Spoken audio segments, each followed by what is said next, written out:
Muy buenos días. Gracias por acompañarme en el estudio del capítulo 7 de Juan. Después que Jesús hizo esa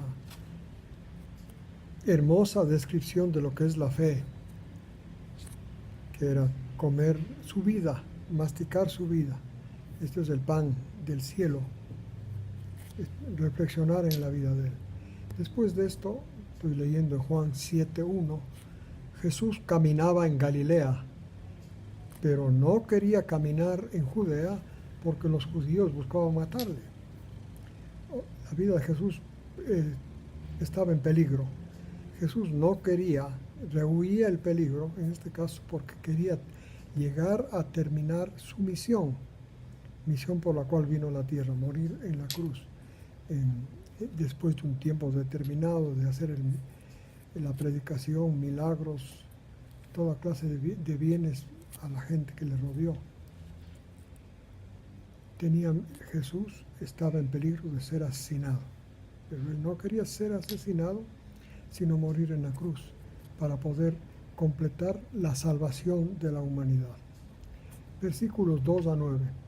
Estaba cerca la fiesta de los judíos, la de los tabernáculos.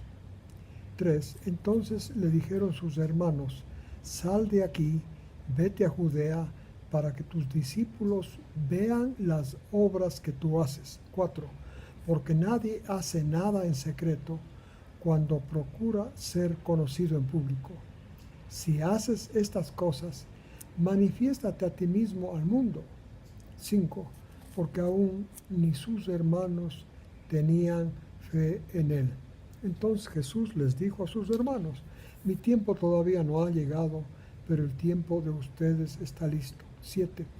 No puede el mundo odiarles a ustedes, pero a mí me odia, porque yo testifico acerca del mundo, porque sus obras son malas. 8. Ustedes suban a la fiesta, yo no subo a esa fiesta, porque mi tiempo todavía no está completo.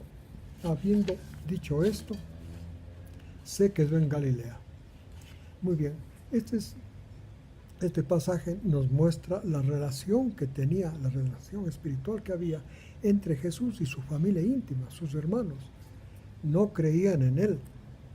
Por esto es que ellos no creían en él porque estaban aferrados al judaísmo, y ellos veían que Jesús no estaba aferrado al judaísmo, al contrario, explicaba diferente como los rabinos explicaban la salvación, su enfoque de la ley. Por esto es que Jesús ni siquiera subió como era la ley, como mandaba la ley. Ustedes pueden leer esto en Levítico 23, en Deuteronomio 11, 12. La ley mandaba que debían subir a Jerusalén para festejar la fiesta de los tabernáculos. En realidad, todas las fiestas se podían festejar solamente en Jerusalén, no como hacen ahora algunos judíos mesiánicos que están enseñando a los gentiles, a algunos gentiles, a guardar la ley en sus propias congregaciones. Digo, a guardar las fiestas. No, eso no dice la ley. La ley enseña que había que ir a Jerusalén, solo en Jerusalén, en el templo podía ser observada, guardada la ley. Esta de los judíos, digo, de los tabernáculos, que tenían que morar 7, 8 días en tiendas de campaña que levantaban con ramas, también debía ser festejada en Jerusalén.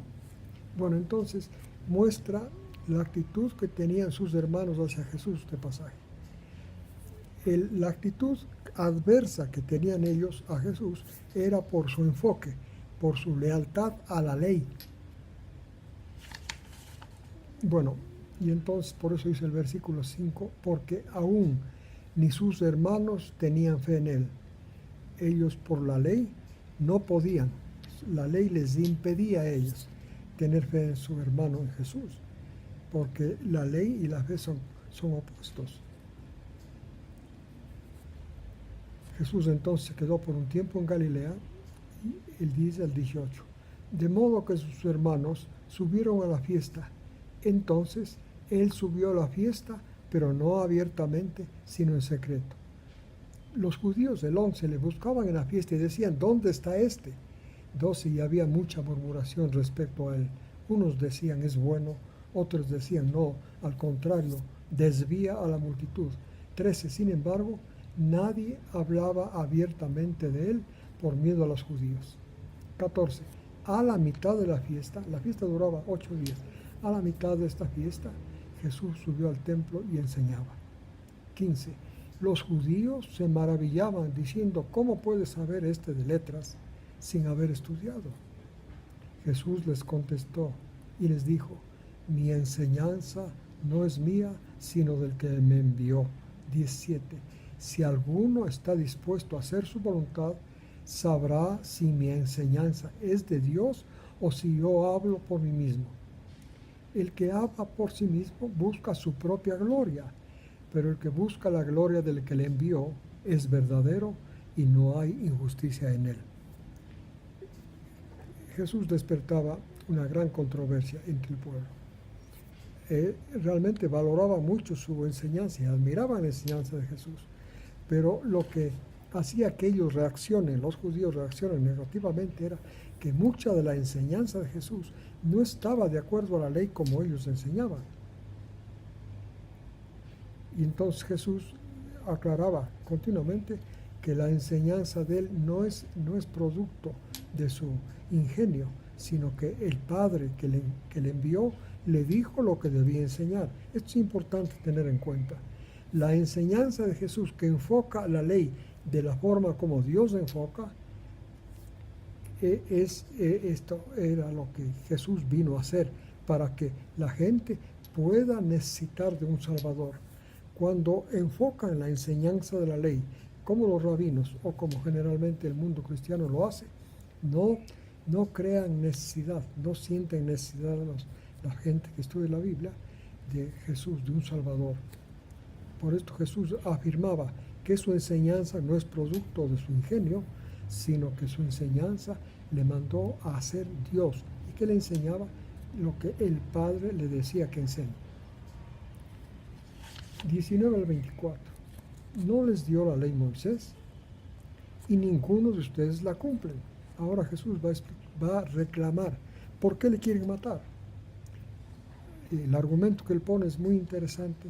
Dice, no les dio la ley Moisés, estoy leyendo del 19 al 24, y ninguno de ustedes la cumple. ¿Por qué buscan matarme? La multitud le contestó, versículo 20, tienes un demonio, ¿quién te quiere matar? Jesús les contestó, una sola obra hice y todos se escandalizan. Yo les doy un ejemplo. 22. Moisés les dio la circuncisión, no que sea de Moisés, sino de los padres. Y circuncidan al hombre, ustedes circuncidan al hombre en el día sábado. 23. Sí, si circuncidan a un hombre en el sábado a fin de no romper la ley de Moisés. Sin embargo, ustedes buscan matarme porque sané por completo a un hombre en el día sábado. Este ejemplo, ¿qué es lo que quiere ilustrar Jesús? Dice, Moisés les dio la circuncisión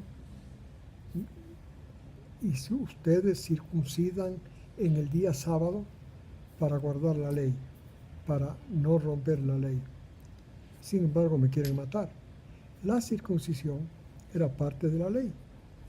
Y por otro lado, el sanar en el día sábado no era parte de la ley, pero no era parte de los 10 mandamientos, pero era parte de los aspectos superiores de la ley. Eso que dice amar al Dios, amar al prójimo, y luego si ustedes recuerdan Mateo 23, dice que descuidan lo más importante de la ley, que es la justicia, la misericordia y la fe.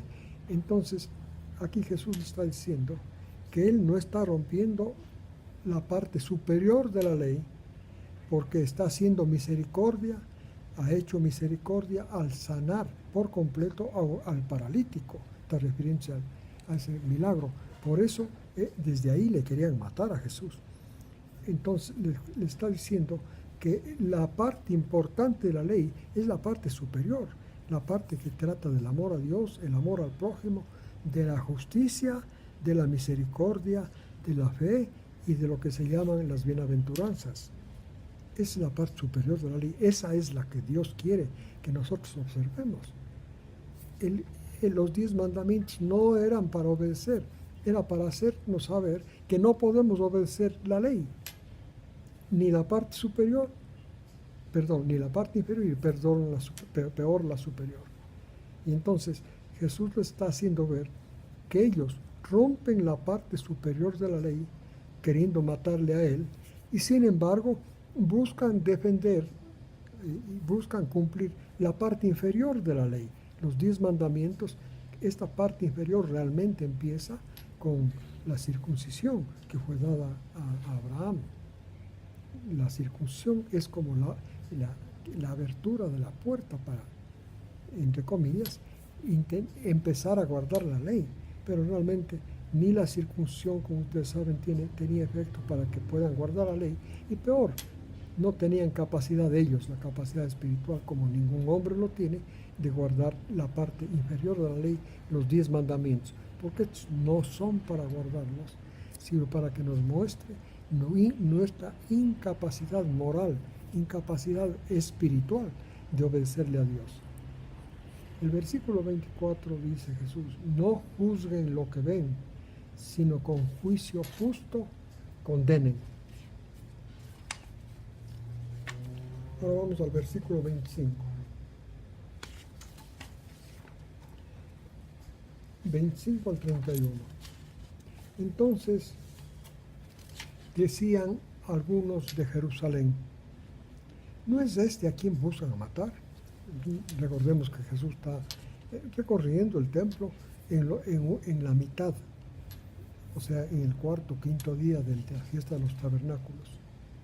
26. La gente decía: miren, habla públicamente y nadie le dice nada. ¿No será que los gobernantes saben que es verdaderamente el Mesías?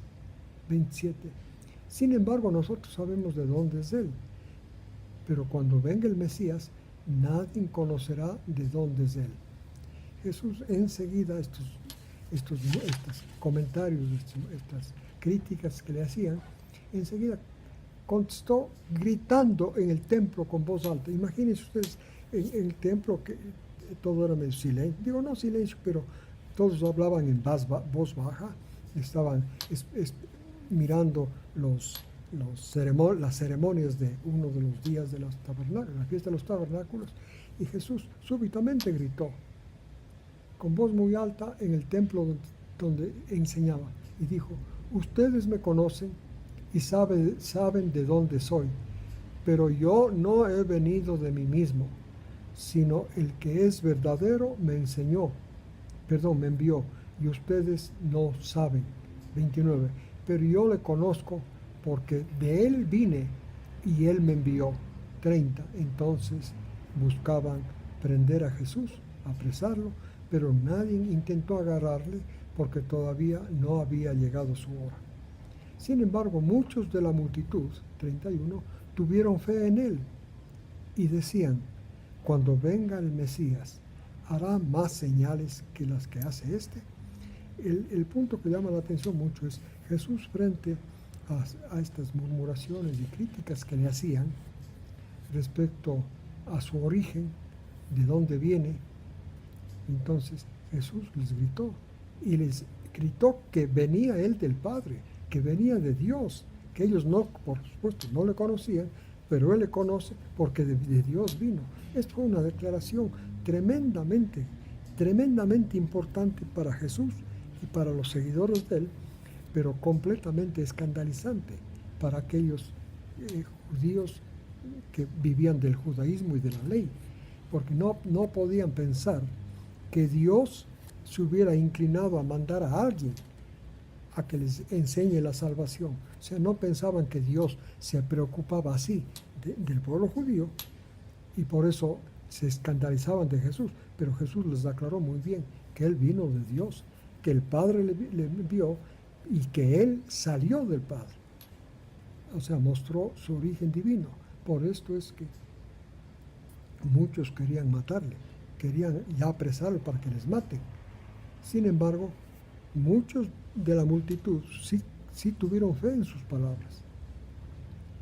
Por eso decían ellos, sí, cuando venga el Mesías podrá hacer mayores obras que las que éste ha hecho. 32 al 36.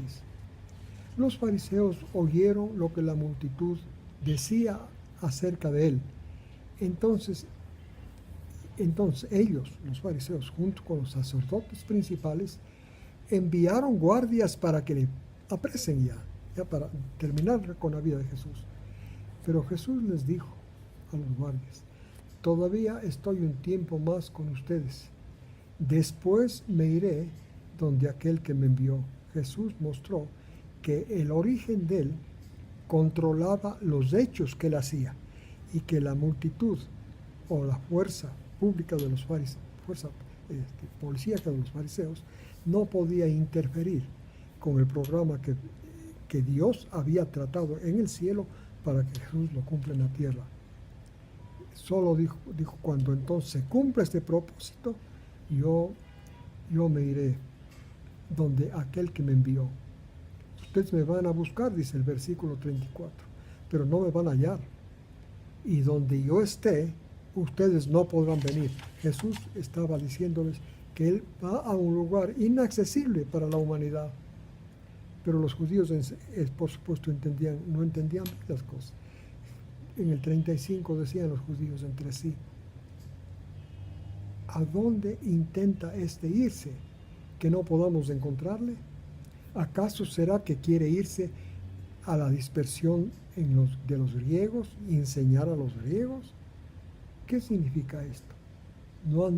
Que ha dicho, me buscarán y no me encontrarán, y donde yo esté, ustedes no podían venir. Ellos entendían entonces que Jesús iba a ir a predicar a los judíos que vivían en la zona de Grecia. Por supuesto, ellos creían que la enseñanza de Jesús, a pesar que ellos no la aceptaban, solamente era para los judíos. Vivan en Judea, vivan en Israel o vivan, en este caso, en Grecia. Pero Jesús les explicaba que el origen de él, de donde él viene, viene de un lugar inaccesible para los judíos, cosa que ellos no podían entender, porque ellos pensaban que eran lo máximo de la humanidad y no tenían una idea de dónde viene Jesús, esto es, del cielo, no tenían una idea de eso. Ellos en realidad sí teóricamente decían que Dios vive en el cielo, pero ellos pensaban que estaba en el templo. Entonces Jesús dijo que ellos no pueden venir donde Él va. El 37 al 39. En el último gran día, esto es en el día octavo de la fiesta, Jesús nuevamente se puso en pie y gritó, si alguien tiene sed, venga a mí y beba. El que tiene fe en mí, como dice la Escritura, de su abdomen brotarán ríos de agua viva. 39. Esto dijo del Espíritu que habían de recibir los que tenían fe en él, porque el Espíritu Santo no estaba todavía, ya que Jesús no había sido glorificado. Entendamos este pasaje. La razón por la cual vino Jesús, por favor entiendan esto, la razón por la cual vino Jesús como Salvador era para que habilitara al ser humano, hacer posible que el ser humano reciba el Espíritu Santo. Para eso vino, porque solamente cuando un ser humano recibe el Espíritu Santo, ha entrado en la salvación, ha entrado en la vida, razón por la cual vino Jesús. Solamente cuando recibe el Espíritu Santo, una persona puede empezar a ser canal del amor de Dios, puede empezar a ser misericordioso, compasivo, tolerante. Esta es la razón por la que viene Jesús. Esta es la salvación en la vida. Recibir el Espíritu Santo, haber entrado así en la vida eterna, en la vida que está compuesta por una sucesión de actos de misericordia, de compasión, de bondad, de tolerancia. Esto es siendo canal de Dios. No olvidemos que Dios es amor. Bueno, entonces, esta es la razón. Por eso Jesús gritó, el que tenga sed. Esto es el que no estaba satisfecho espiritualmente con esta experiencia de la fiesta de los tabernáculos. A ellos les invitó, a los insatisfechos, vengan a mí y beban el Espíritu Santo. Beban en tal magnitud será su bebida que se transformarán los que vengan a Jesús en fe, en ríos de agua viva del Espíritu de Dios. Esto es de misericordia, de paciencia, de tolerancia.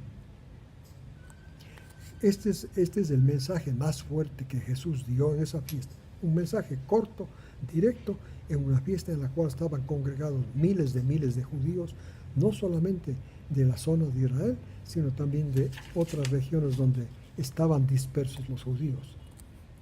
40 al 44. Perdón, me olvidé algo. Beber de Jesús, ¿qué es? ¿Cuál es el agua que da Jesús para beber? Que calma la sed eternamente, y no solo calma, sino que le hace a la persona que bebe ese agua fuente de vida eterna. Es la historia de su vida, especialmente de su muerte. Jesús ya viene explicando varias veces, como explicó en el capítulo 6, que las palabras que relatan su muerte son el Espíritu. Ahí viene el Espíritu de Dios y son vivas. Estas son las palabras que transforman a un ser humano caído para que sea un agente de Dios, porque recibe el Espíritu Santo. En esas palabras, las de la cruz, se recibe el Espíritu Santo. Gálatas 3, 1 y 2 dice clarísimamente eso. 40 al 44.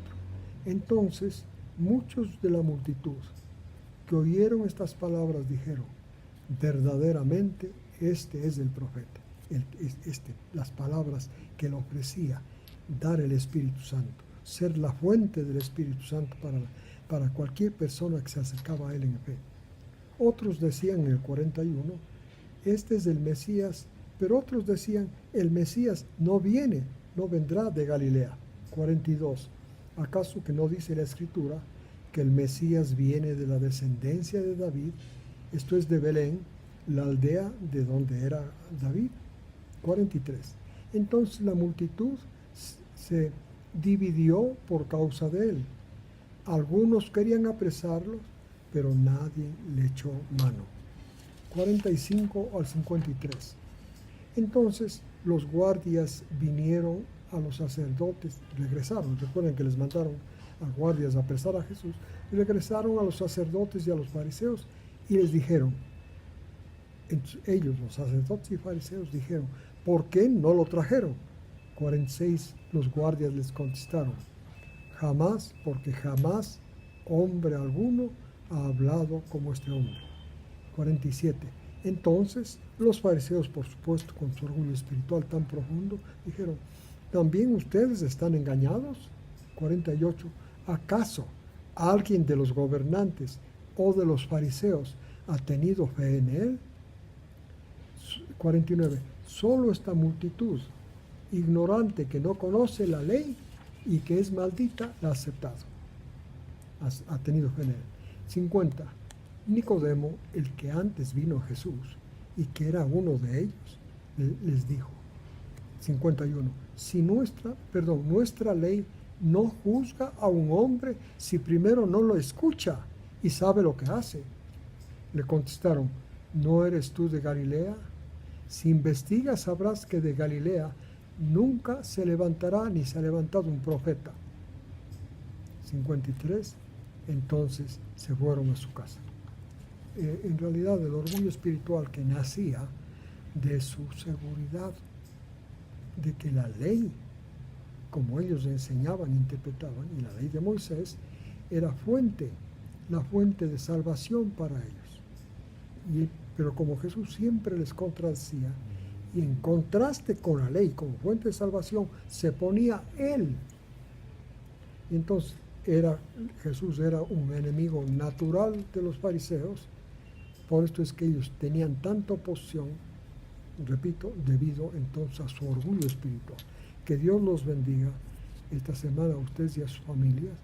Y la próxima semana les invito a que me acompañen en el estudio del capítulo 8.